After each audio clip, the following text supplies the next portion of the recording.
Chapter 7: Heroes and Villains. The big question: in what different ways did individuals prove to be heroes of the American Revolution? Every war has its heroes and villains. The Revolutionary War was no exception. As the war progressed, a sense of patriotism grew. Many colonists were determined to stand up and fight for their country. One of the greatest heroes on the colonist side was George Washington. Washington was commander-in-chief of the Continental Army throughout the war. He took over not long after the battles of Lexington and Concord in 1775, fighting the British in New York and New Jersey. He survived the dreadful winter of 1777 to 1778 at Valley Forge. He was still in command when the Continental Army won the decisive victory at Yorktown in 1781. Helping hands. There were also many heroes from other countries who came to support the colonists and help them gain independence from Britain. Kosciuszko from Poland helped the Continental Army win the Battle of Saratoga. Von Steuben, the German, helped Washington transform untrained farmers into a disciplined, well-regulated army. The Marquis de Lafayette was the young Frenchman who was a major in the Continental Army and helped Washington win the Battle of Yorktown. Another hero was the Scottish sea captain, John Paul Jones. Jones went to live in the colonies, and when war broke out, he decided to fight on the side of his adopted homeland. In 1779, his ship, Bonhomme Richard, became involved in a sea battle with the British ship Serapis. The Bonhomme Richard had 42 guns. The Serapis had 50 guns. For a while, the two ships floated right next to each other, blasting away. At one point, a British sailor shouted to Jones, asking him if he was ready to surrender. "Surrender?" Jones shouted back. "I have not yet begun to fight." In the end, it was the British captain who had to surrender. The story of the victory, along with Jones's defiant reply, was printed in newspapers, and John Paul Jones became a hero. Nathan Hale, a school teacher from Connecticut, demonstrated his heroism in a different way. In 1776, he volunteered to help General Washington with a very dangerous mission. He agreed to sneak behind British lines in New York City and spy on the British Army there. Unfortunately, Hale was captured and the British gave orders that he be hanged. However, before he died, according to legend, Hale uttered, "I only regret that I have but one life to lose for my country." Unsung Heroes. Saul Matthews, an African enlisted in the Continental Army, served as a soldier in Virginia. His name may be less recognizable today than some of the others, but he became a hero in his own right. Matthews was a successful spy and provided key information about British troop positions. Colonel Josiah Parker commissioned Matthews to go on spying missions in British military camps. Another unsung colonial hero, James Lafayette Armistead, was asked to become a servant to Lord Cornwallis to spy on him. At some point, Lord Cornwallis asked Armistead to become a spy. Armistead agreed.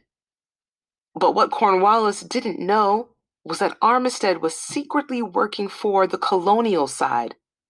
He passed along important information to the Continental Army and gave unimportant information to Lord Cornwallis.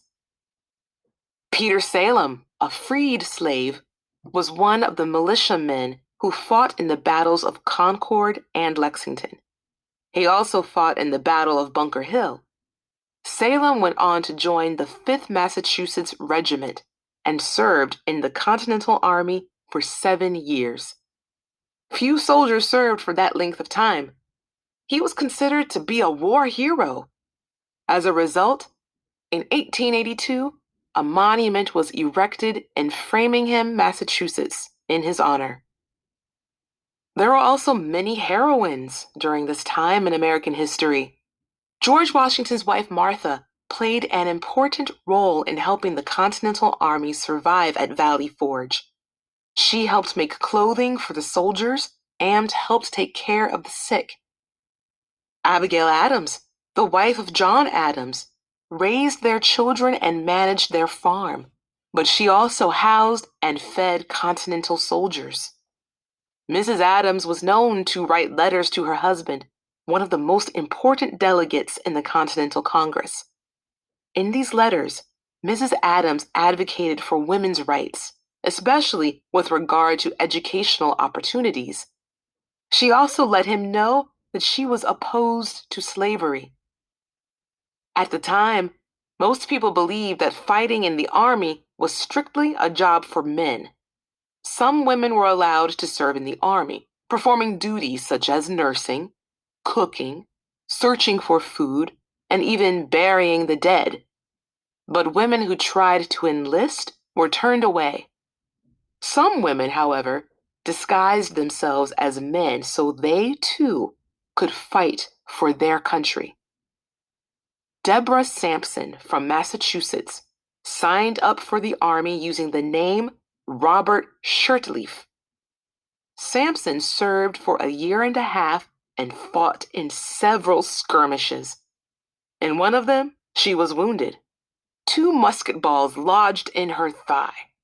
Sampson removed one of the balls herself, but the other was buried too deep to be removed. Fortunately, her wound healed and she survived. After the war, Deborah Sampson was recognized by John Hancock for having shown an extraordinary instance of female heroism. Another woman, Mary Draper, also fed and clothed Continental soldiers as they marched through her hometown. But she even went so far as to melt down the pewter dishes she owned so that the metal could be used to make bullets. Still other women became heroes by simply standing up for what they believed. Historians have recorded the story of Mum Bet, an enslaved woman from Massachusetts. It seems Mum Bet may have heard her patriot master reading the Massachusetts state constitution aloud. Bet thought about the words in that document. All men are born free and equal. She figured the words meant that she herself had a right to be equal and even free. She found a lawyer who was opposed to slavery and convinced him to take her case. To the surprise of many, she won the lawsuit. In 1781, the Supreme Court of Massachusetts ruled that Mum Bet could no longer be held as a slave. She celebrated her victory by taking a new name, Elizabeth Freeman. Her case was one of many factors that helped lead to the end of slavery in Massachusetts. From hero to villain. Benedict Arnold was a hero at first. Later, he became more of a villain. He was one of the top Continental Army generals at the Battle of Saratoga and was praised after the victory there. However, Arnold opposed joining forces with the French in 1778. He believed the colonists had traded one enemy for another. In 1780, Benedict Arnold made a plan to surrender the colonial fort at West Point in New York to the British. When this plan was foiled, Arnold joined the British Army. He went on to fight for the British. The cheers for Benedict Arnold the hero quickly turned to jeers for Benedict Arnold the traitor.